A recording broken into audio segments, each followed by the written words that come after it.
again, your job is just to convey facts. But in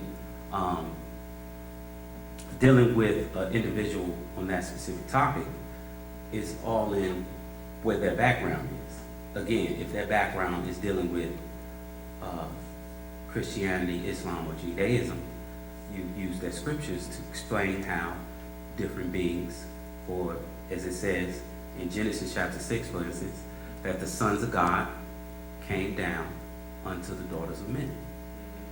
This is talking about different beings, right? It's talking about, as it says, sons of gods. It's not just talking about one being.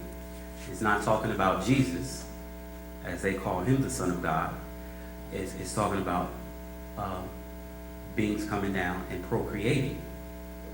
And it says, you know, those beings were producing children, right? So these are different things that you can show them in their books as to how, when you're talking about the creation of us, it's not as cut and dry as they want you to accept. There's more to it than just what the Bible explains. Right. But you have to use what they know.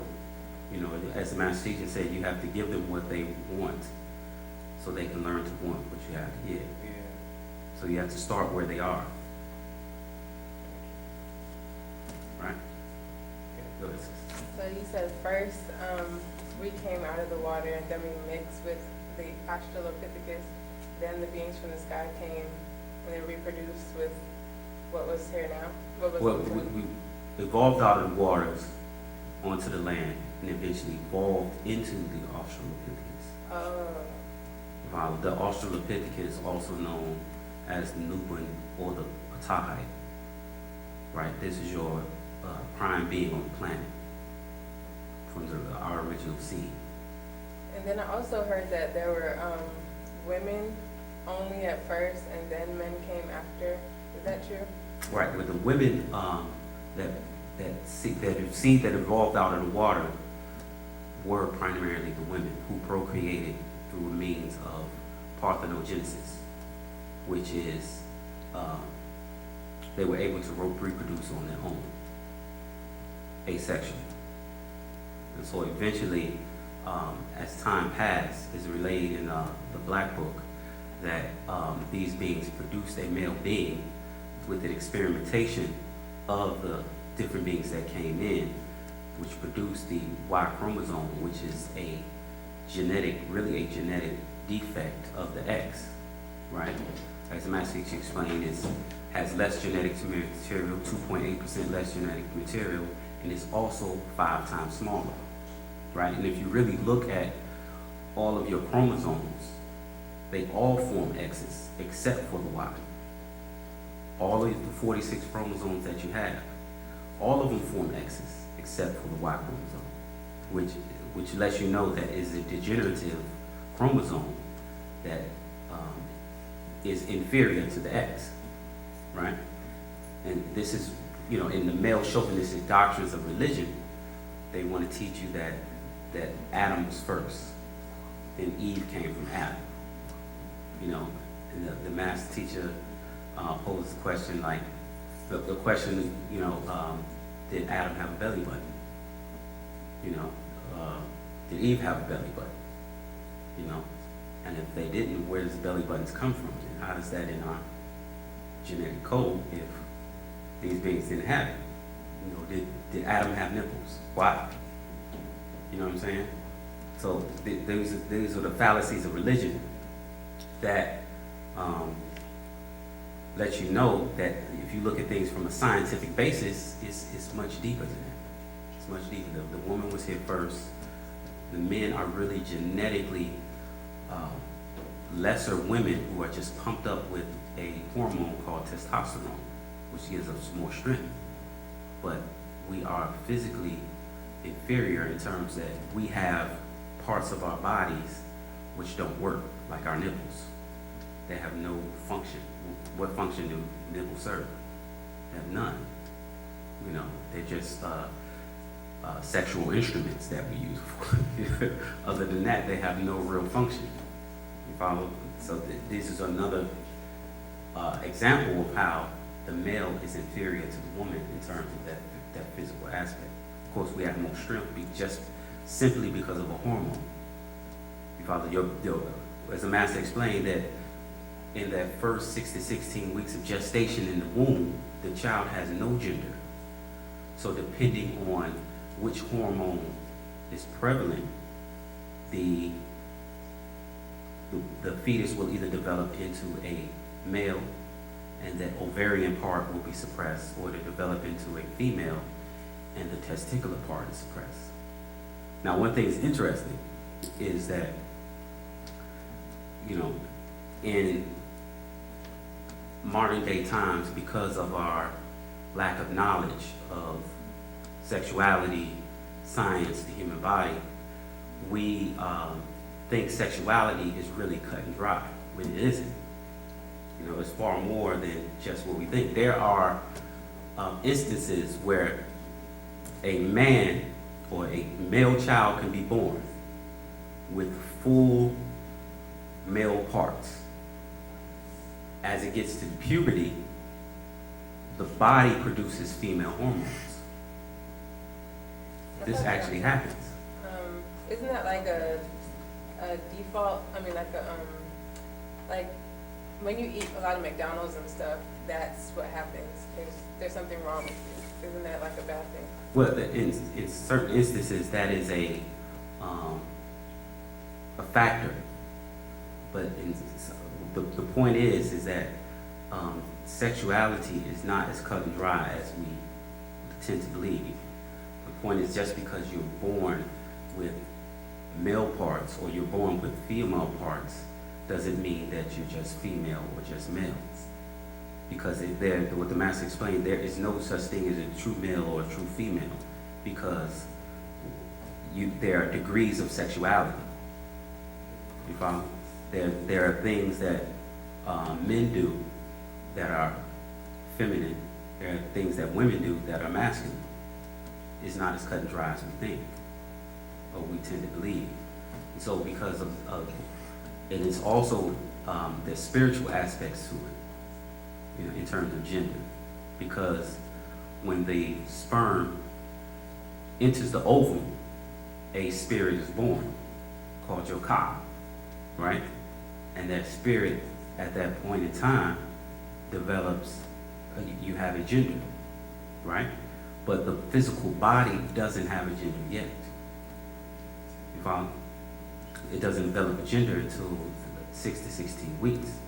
So depending on what happens to the woman, what hormones, what chemicals and things of that nature her body produces, that can have an effect on the child as well. You follow what I'm saying? Mm-hmm.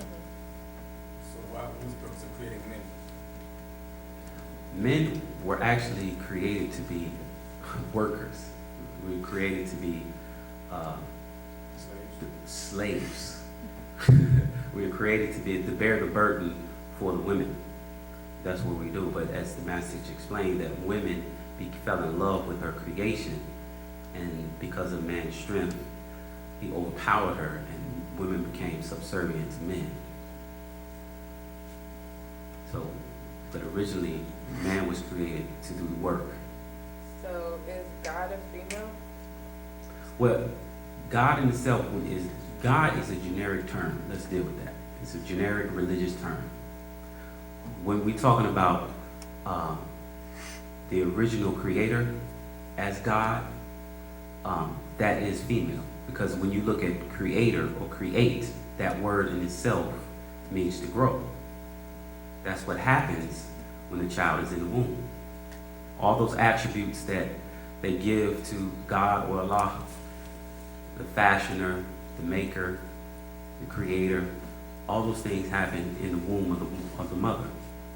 So in that sense, yes, the woman is God, right? She is, what the master's teacher explained, she is the only one who can confirm the existence of another outside of herself, because she has that being growing in the womb of her.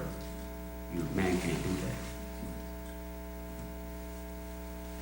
that. Right? And with that, I'd like to pass the class to my brother, Atum Hutep Imre Atum Re.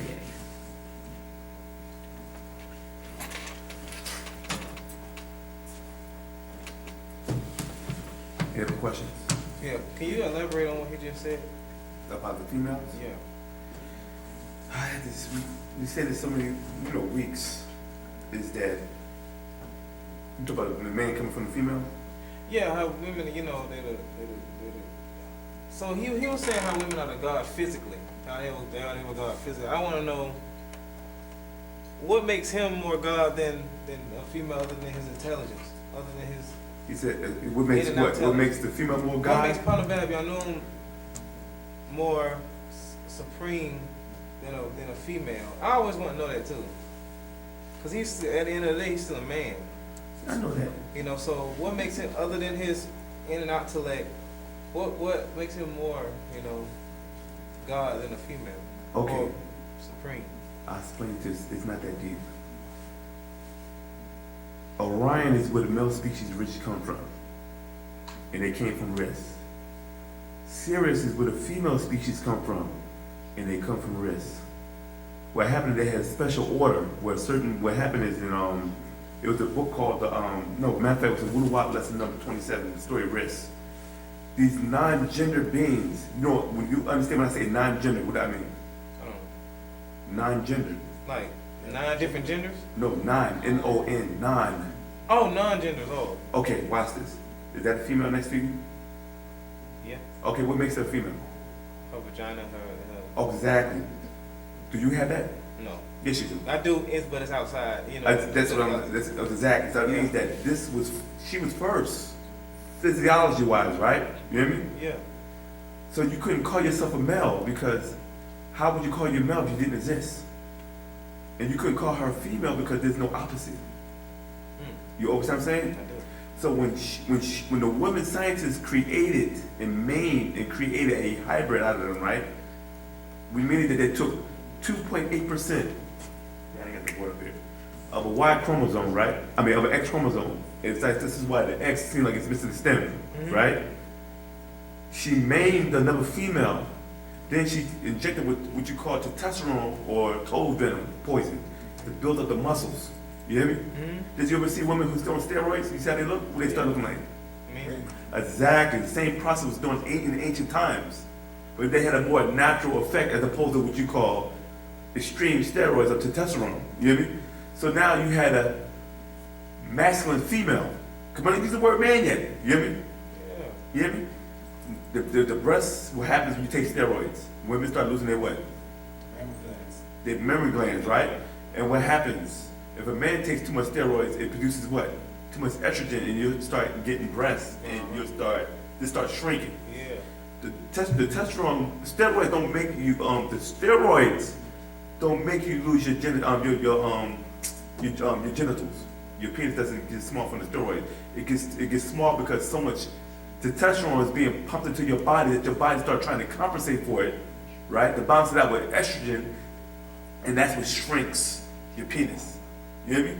So they created a what you call a new being out of this female, and they said we're gonna call this man. You hear me? But still a female, because now you can grow hair. You see, because the testosterone causes growth of muscle mass and everything. You feel me? This is in a book called the Black Book. I'm gonna pull it up though. You hear me? So let me explain to you why. You said Panabab is more God to the female, right? Because you're dealing with the physical being that's being inhabited by other beings that are not from this planet. And they have information that's information that's being in, so you can get information. You feel me? So these beings are coming from different galaxies and different star systems that come through him because he's an avatar, what you call an elemental justice, an incarnated being, like we are incarnated beings. But the way he's getting beings that come through him that give him information. You hear me? This is why he's able to tell the woman that you are the original God of this planet. Of this planet. Because the experiment happened on this planet to create gender. You know what I'm saying? Because the Riskians were non-gender beings at one time. Then eventually gender came out of them and they didn't know how it happened. And this is something they've been studying for a long time. They're still trying to figure out how they were able to split into different genders. This is why in a book called Zuhuti Vision, or the Inki's Creator, it talks about XY, is it XY and YX and YYX. You know what I'm saying? These Natharu, there's Natharu right now that live in other galaxies, right? That have the XX chromosome, but they're males. But it's outside of this planet, and they're dealing with different physiology where they're able to have both the chromosomes and still be considered male. But we're here on this earth, and when they were creating this species, because here's the question, how would they know how to create a man if it hasn't been done before? Oh, You hear me? You see it? yeah. Because they know exactly what to take out. We're going to take 2.8 out. You hear me? And I'm going to find it for you, though, because I want to read it to you. We're going to take 2.8 out, and we're going to do this, and we're going to do that, and we're going to create ourselves a nice little worker. He's going to mow the lawn, take out the trash. You hear me? Right here on the Black Book, page 42, chapter 1, verse 99. The question was, so is the Y chromosome a defect of the X? Scientists today have discovered that the Y chromosome in sperm has 2.8% less genetic material than the X chromosome in the same sperm specimen. Researchers were able to sift sperm to produce a sample in which 85% of the sperm cell had the X chromosome. In fact, the X chromosome is 5 times larger than the Y chromosome, which means the female is existed for a generation without males.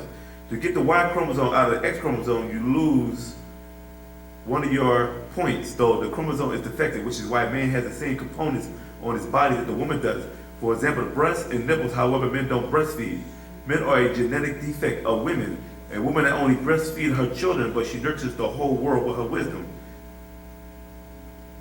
Then it says, does this mean that women came first? To find the first being, anthropologists had to use 147 pregnant women to donate their babies' placentas to science. Because inside the placenta, they actually could find, the raw material, bone tissue, to do a better DNA test. You feel me? Right, yeah. And this is why everything goes into what you call mitochondrial DNA. You understand what I'm saying? Too low? I was trying to find out a little bit. So women smart, women are smarter than men too, you know that. Too low? Do you know why? No. Oh, yeah, I know a degree of why, but Yeah. you know. So this is the reason why. You understand the question, is you understand the answer though, right? Yeah. Yeah. So you are listen. When you look at her, right? She has softer skin than you, right? Right. She has longer hair than you, right? Why do she have a softer look than you?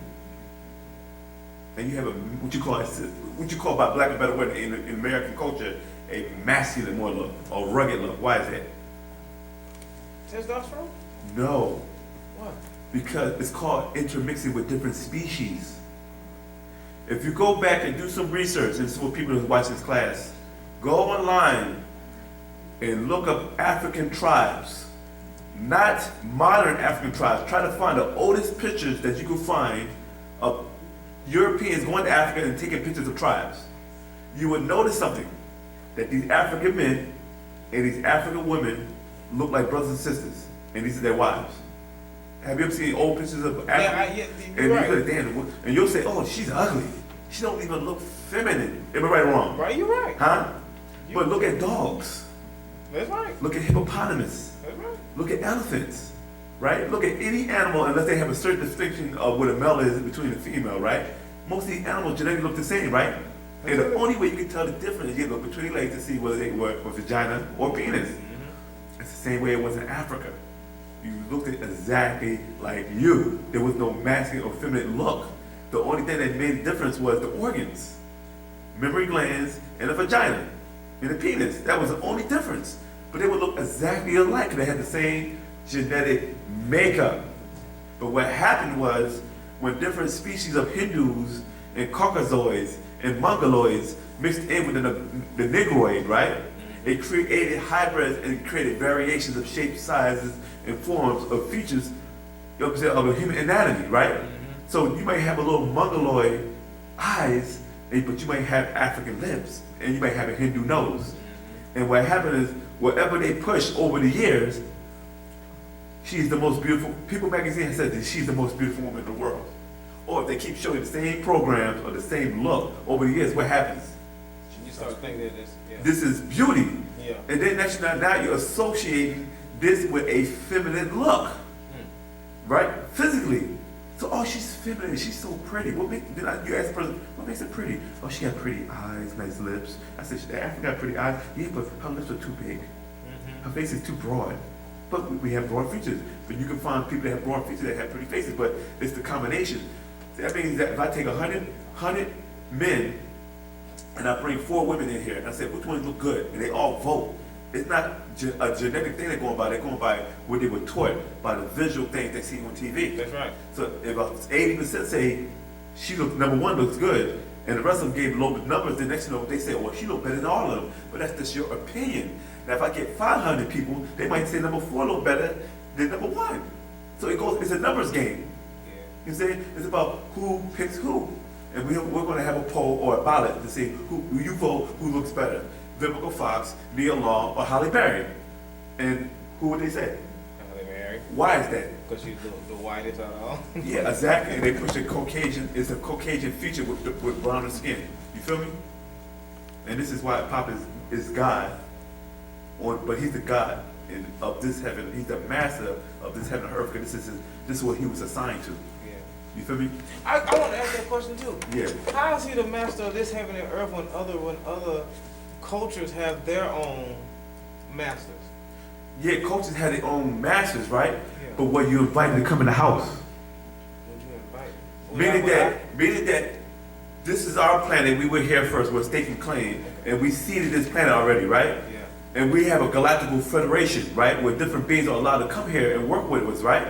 But then you're not part of the club. You don't have membership. So you snuck here, and then you went down into Africa and kidnapped certain Nagaru, brought them to Mesopotamia and started conducting experiments on them, and then you created the Adamite race, which you call the red and ruddy race, a new form of Caucasians. You hear me? And then now you gave them a doctrine. I am your most high at noon. You hear me? Yeah. But when you go to Africa, which is the original Garu's culture, and our culture through our natural nature and our bloodline, our most high is Pakato Akre or Reye and the Akdogs and all them. But then when you go over to different cultures, now you have different beings and different species who are coming here, right? And they have a history. You hear me? It's not a God thing, it's a history. You got Klingons right here, you got Vulcans right here, you got humans right here, right? They all come from different places, but they're all part of the Starfleet Enterprise Federation, right? But they don't worship Jesus because we're from different cultures and different planets, so we have a different being that we worship. Here on earth, you may worship Yahweh, Jesus, and Moses, and Muhammad, and Buddha, but when you go to the planet called Pandora, they worship Awa. This is what the Navi worship, you feel me? So we're dealing with different entities that coincide with our natural nature. So now what you're dealing with, these different beings took different doctrines and created religious doctrines from them that ties into their bloodline and works with their natural nature.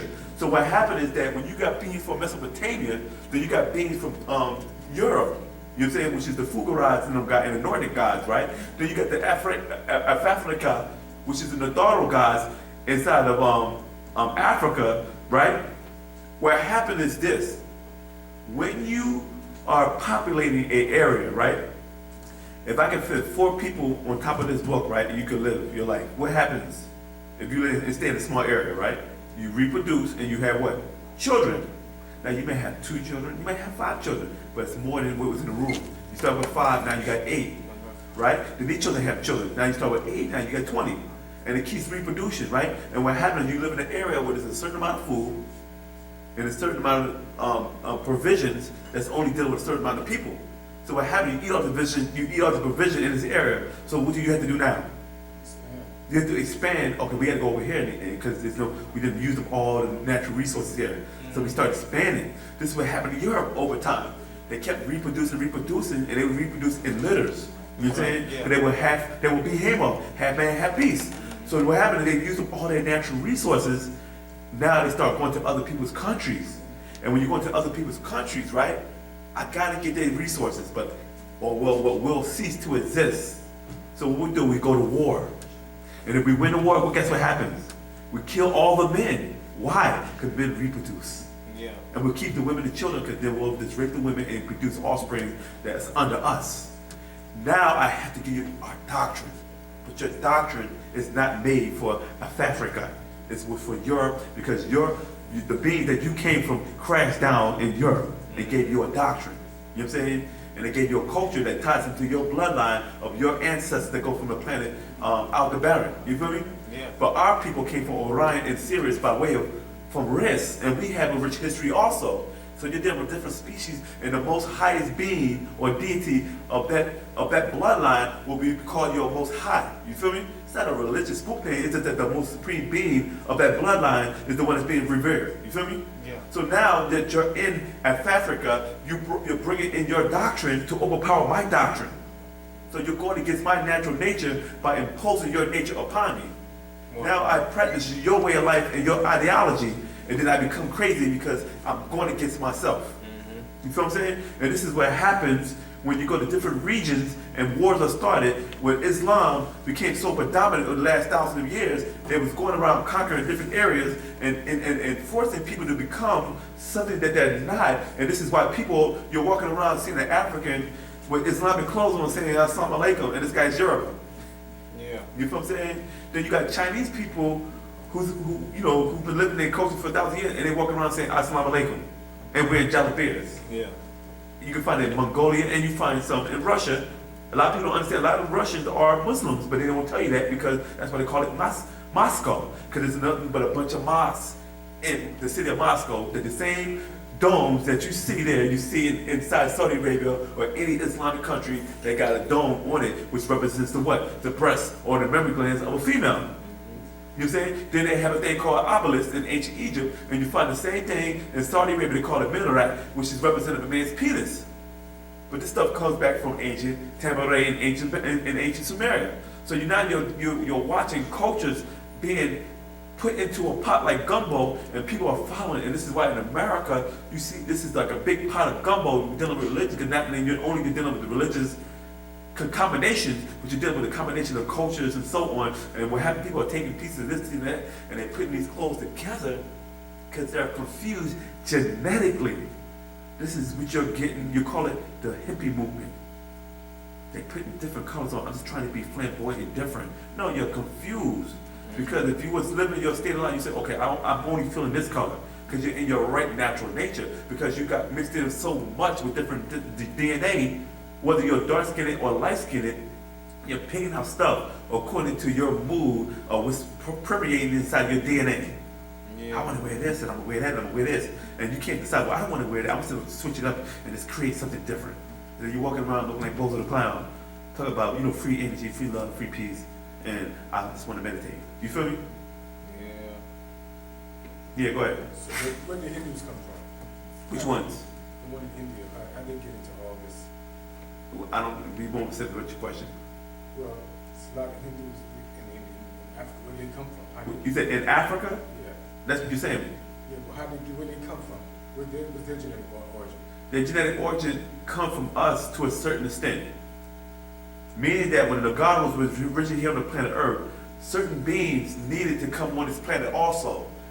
But every being will have to come through the evolutionary man, because the evolutionary man that was breeded in the waters, that came out of the waters, had the formula of being able to survive in the Earth's atmosphere and environment, because it took them billions of years to evolve and build up certain things to survive on this plane. So when different species of extraterrestrial come here who can't breathe this atmosphere, they abduct these so-called ancient Africans or Nagaru and create and crossbreed with them and create different bodies where they incarnate into.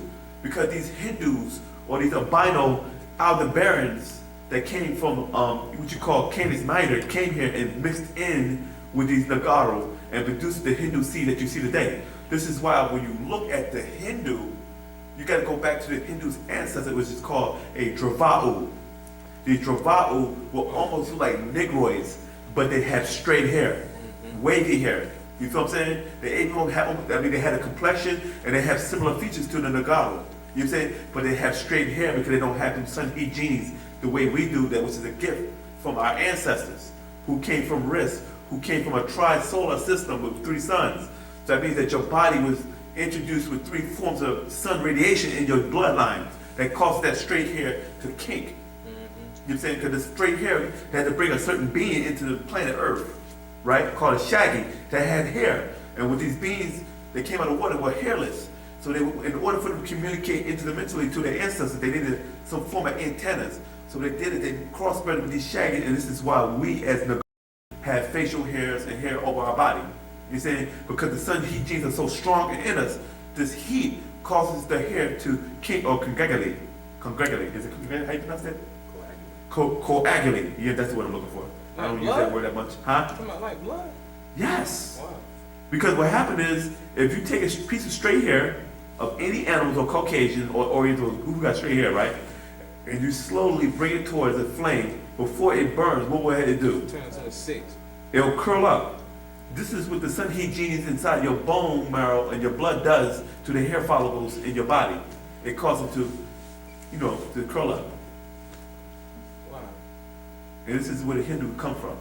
This is why the master teacher said all races came from out of us. Because they came here and mixed in with us in order for them to create a hybrid or an avatar for them to stay on here on this planet. That answer your question, my brother? Any other questions? Go ahead. Man, I got a question for you, man. Go ahead. For real. Go ahead. And as much as I try to convince someone on how intelligent Ponabel, you know what it is, or Dr. York or whoever, Yeah. no matter how much I try to talk to counselors, people in the school, people at the job, people on the street, blah blah blah.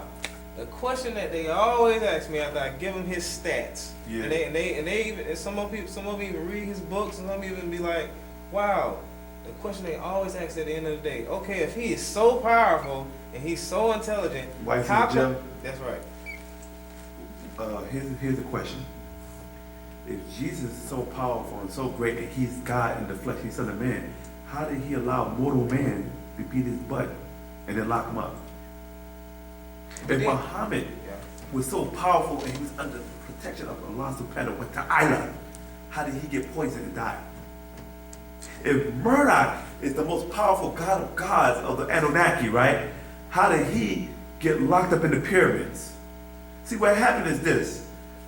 We're dealing with a thing called spookism, because the concept is that, oh, you're so powerful, how can you be defeated? You feel me? Yeah. That's fairy tales. That's mythology. You gotta remember, Ponabab is still a man. And he said, it's a higher being higher than him. He didn't say see, you get caught up in the God concept. He's a concept. You're God also. You're God, and you're God. You hear me? Don't get caught up in the middle of God. Oh, the supreme omnipresent being is he created all things, right? But he doesn't know that Adam and Eve ate off the tree of the light. Or who told you you were naked? And therefore, don't worship any other God, for I'm a jealous God. You hear me? You feel me? So even a God in the Bible is a wimp. So we gotta get out that God concept. This is what the master teacher is trying to teach you. We gotta get away from the God concept. Because once you get back to the God concept, then you become responsible for your own action. And now you have to deal with your natural nature. Our black people, we got it. But what happened is, right now, the Caucasian guy just said, well, you can do what you want to do. I'm a grown man. But that sounds like I'm God. But you can't be a grown man with bad information. Right. I'm a grown man. You can't tell me where I can stand. That the cops beat you up and lock you up. I'm a grown man. I do what I want to do. I can drink all I want. But they beat you and lock you up. So that grown man mentality is still a God thing in us, but you have no discipline. There's rules and regulations to natural nature, do's and don'ts. So you can still be a grown man and do what you want to do, but you got to be able to do it according to nature. Because if you start doing stuff outside of your physical body, it'll start attacking you, and you start doing stuff that you regret later on in life. Oh, I eat as much candies as I want. Then you got cavities, you got abscesses. Now you're screaming, oh, my teeth hurt, I need some aspirin, some antibiotics. Anybody got some aspirin? You feel me? Yeah. Oh, I can't breathe because I smoked so much weed and cigarettes. Or my kidneys hurt because I drank so much beer and alcohol and too much Patron. You feel me? So it's like you do what you want, but the consequences if it goes against your natural nature, it goes against your body. You feel me? The master teacher said, I'm here to serve you. I'm your servant. You hear me? He's not our leader. Never was our leader. And we're not his followers. We're his students. And he's my master. Because every leader that Wu-Sabat was created within the organization of ancestral community, within New Islamic Hebrew, United Wu-nuwaupu Nation of Moors, ancient Mystic Order of Melchizedek, and ancient Egyptian order in the Masonic, Egyptian Masonic Lodge. You feel me? At El Makti Shrine. The master teaches that I'm not creating followers, I'm creating leaders. But every leader has a master. And every master has a master. And that's my master. And he's my teacher. You know what I'm saying? If you've been around this doctrine a long time, the master teacher said, I was never your leader. That's what y'all called me. That's what Farrakhan wanted me to be. Y'all, he's a leader of the Wu-nuwaupu Nation. No, he's the master what? Teacher. And he always stated that, right or wrong. Yeah, that's right. You know what I'm saying? And the master teacher always said that I'm not teaching you nothing that you don't already know. Am I right or wrong? That's right. He said the reason why you don't remember, because you're under a serious spell of amnesia, under the spell of Kingo or the spell of Leviathan, because you only use by certain portions of your brain. I'm giving you tools on how to break the spell. And once I break that spell, then you have to learn the language to activate the tones and the frequencies and the vibrations to open up certain points of your brain again so you can have access. And I know you know what I'm saying is true. I do. Because who smoked weed here, raise their hand. You might not smoke it now, but who has smoked weed, raise their hands. You ever had a good joint? Well, you said that, damn, you know, you start philosophizing, you start saying, you know, you start talking like, yeah, you know, and you be like, and people like, damn, dude, you deep. Yeah. You hear me? You know what you did? Yeah. Even though the marijuana is not harmful to your body like people say it is, right? But it's dangerous when you deal with different forces outside of you, right? They can actually possess you or walk into you, right? But you was able to open up certain parts of your brain that you didn't even use. And information came, and you were able to answer certain questions. But okay, what happened? But you couldn't retain it. Because the spell that you were already under wouldn't allow you. This is why sometimes after you smoked that weed, people say, you was talking deep for a minute, but now you start babbling. Yeah. Next morning you be like, there's something I'm trying to, and you become super intellectual, you know, but you don't know what you're talking about because you don't know how to relay what you got into or that information that came to you for a second. Now you're trying to bring it back and relay it, but now you're not tapped into that same portion of your brain no more. The master teacher is trying to show you how to do that without hallucinogens. You know what I'm saying? He's showing you through the information because you already got the information in you. Transmutation, levitation, mind reading, you know, clairvoyance, intuition, all that stuff is in you. It's just that you got to be reactivated. You feel me? You don't. It's going to get to a point you will say, I don't even need those books because I got it in there. And then you become a master teacher in your own right. But you got to understand that this is the school to test you to see whether you become a god or not. So they had to create a production. You hear me? We're going to bring inside the actors. We're going to bring the props and the extras. We're going to bring the set, the CGI. You hear me? We're going to make a whole new production to test your nature. And I'm going to bring in different species, different adversaries. This is why people say, oh, I can't deal with these Wu-nuwaupians. But aren't you a Wu-nuwaupian? Oh, I can't deal with this negative. I can't deal with that. But you do the same thing also. How can you sit here and say I'm a pure righteous being and judge everyone and say I study Pt.2, I master the actual facts, I meditate on the Om, I deal with the ancient Egyptian order, right? I'm the most spiritual being because I apply this information, right? But don't want to be in contact with your adversaries. You will never evolve without adversity. That's right. Because how will you know if it works? You can be in the house all day and be the most spiritual Sufi in the world, right? But if you don't come in contact with humans and interact with them, and you don't use this that you have learned to become so spiritual, right? To counter that, then that means that you were full of it.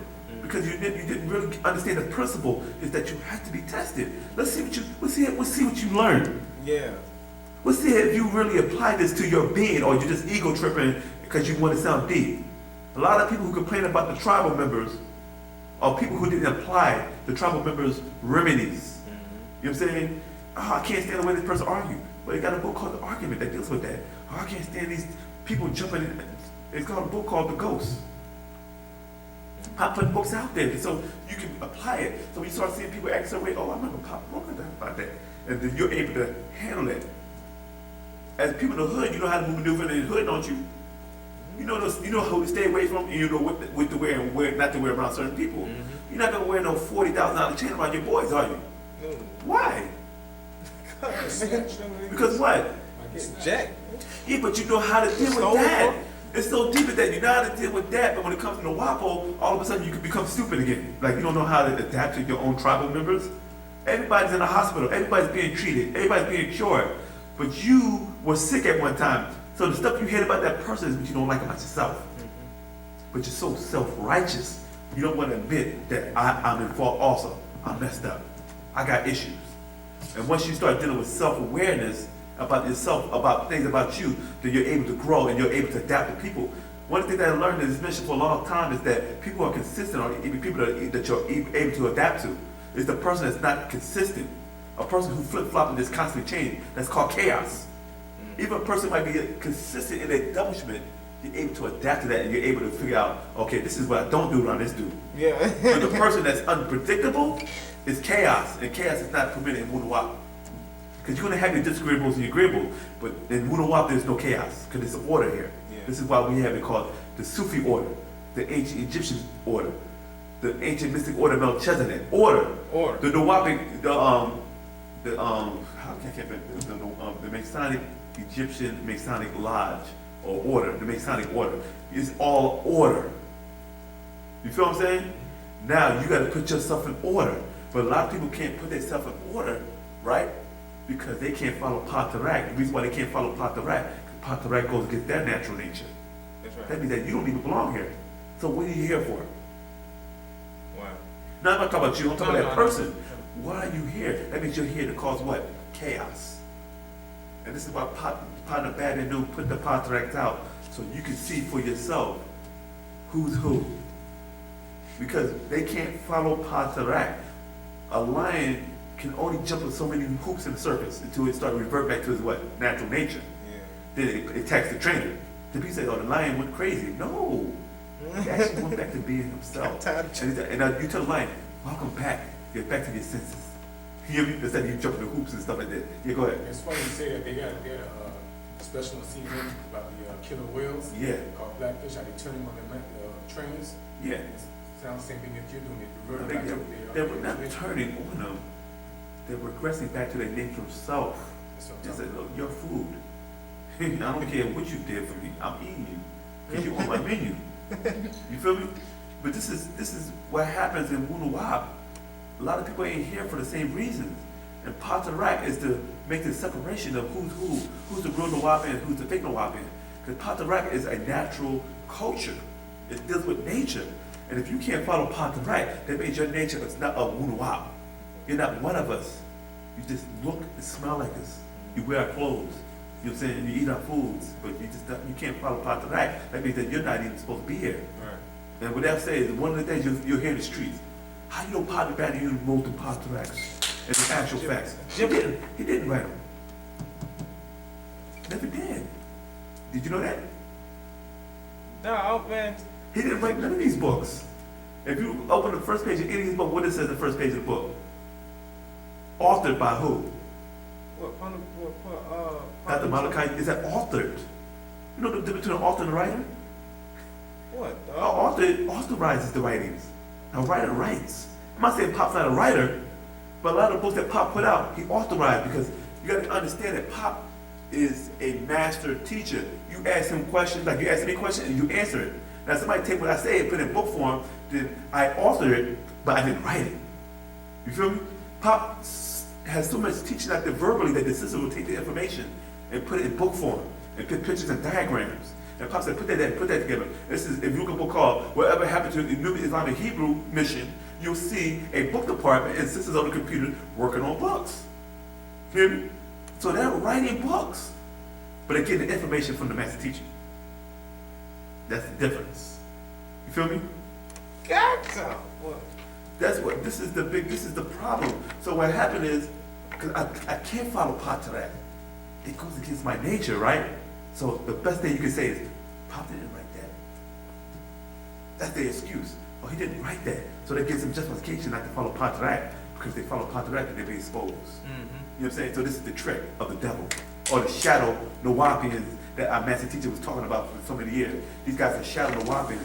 You're not the Nuwaupians, but you cast a shadow because you wear what we wear. You got what we got. You do what we do. You feel me? You even chant, but then when it comes to actually applying it, you can't do it. So he said, Pop didn't write that. I'm gonna deal with the old doctrine because the old doctrine is based on what?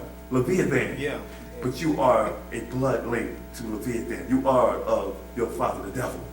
You feel me? So it's easier for you to be a Muslim, a Christian, a Jew, because those doctrines were created by your father. Wow. You feel me? So that's why you were the best Muslim, the best Christian, you hear me? And the best Jew. Under that Malachi in Europe, when we went to those different schools. But when we got back to Africa, people had an issue. No longer we were in the schools of Leviathan that probably had to add Wu-nuwaup into it, you were good. But soon as it got into Africa, you had problems with that. And you couldn't assimilate or adjust to African natural nature because you're not even African. You might look African, but your genetics says other. And then with that, I'm gonna pass the class over to my brother. Wu-nuwaupu Ature.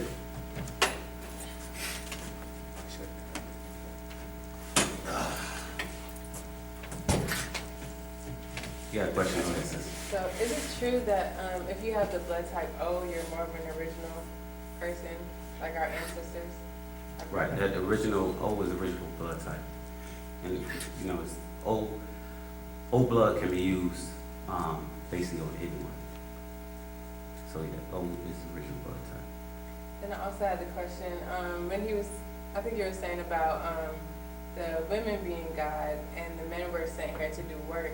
So do our ancestors believe in polygamy? Because if you have a lot of wives, there could be a lot of work to do, and it could be a lot for one man to take on. I was just wondering. Right, well, in our ancient culture of Wu-nuwaup, yes, polygamy was practiced. But it wasn't, again, we here in America, the master teacher said it's best for us not to practice it because we're so influenced by the American culture. Where American culture relationships are based more so on the sexual interaction between two beings. You know, everything in America primarily is about sex. You watch a television commercial about a car, and it's a woman dressed scantily or something, you know what I mean? So sex is so prevalent and it taught us we have so much of the European culture within us that in order to practice certain things like polygamy, we have to be taught how to do it. But the master teacher said that if a man before, firstly, there's something that has to be agreed upon with his wife, and he has to be able to provide for his wife, the first wife, fully before even taking on another wife, and has to be able to provide for her as well. So that means that he has a larger workload, yes, definitely. But he has to be able to provide for her.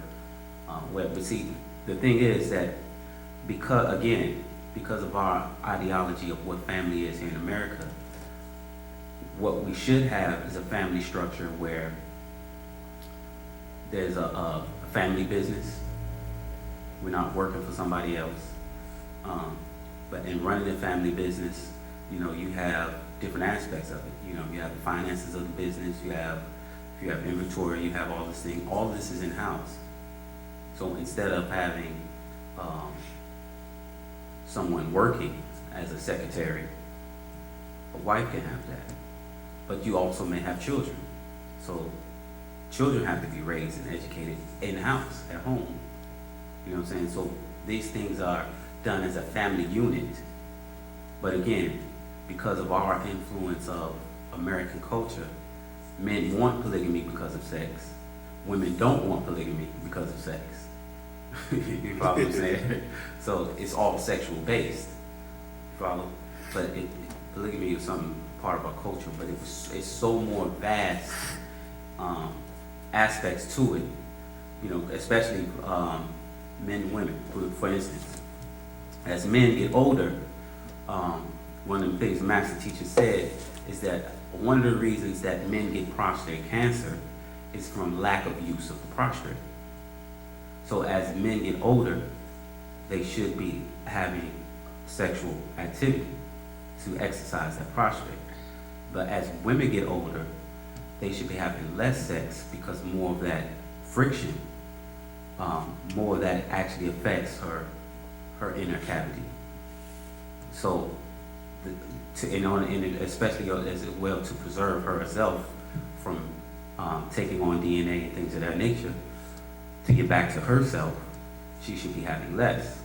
You follow? So you can see how beneficial that would be in a polygamous relationship. You follow what I'm saying? So there's so much, it's so much more of a science to it that we're not aware of or haven't been taught of. But genetic history is just one level of explaining the true sexuality of how we should practice certain things. He explained how there's a science of sex, there's an art of sex, things of that nature. So, but in all, there's so many different aspects to how men and women should relate in terms of relationship and how those things will work. Not living an American way, but living by Wu-nuwaup. Well, any other questions? Yeah. Hey, what does our flag mean? What is that? A Nuwaubian flag. You know those? Which one? The one with the red and yellow and green.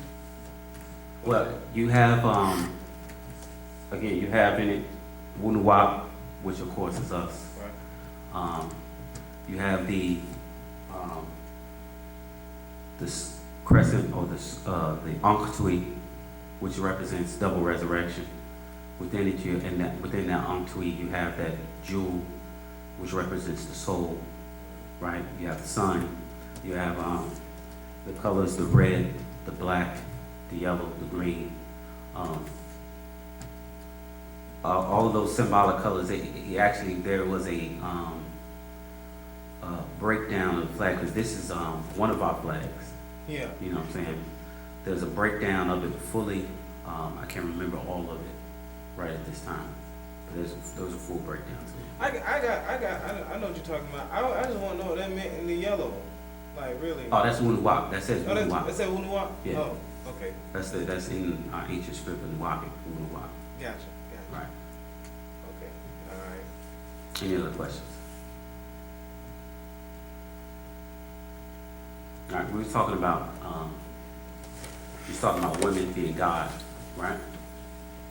Which made me think of a question, right? And the question is, how do you get a nun pregnant? Huh? Say again? How do you get a nun pregnant? Catholic nun. How do you get her pregnant? It's deep science. Just think about it. You don't know, I give you the answer. You dress her up like an altar boy.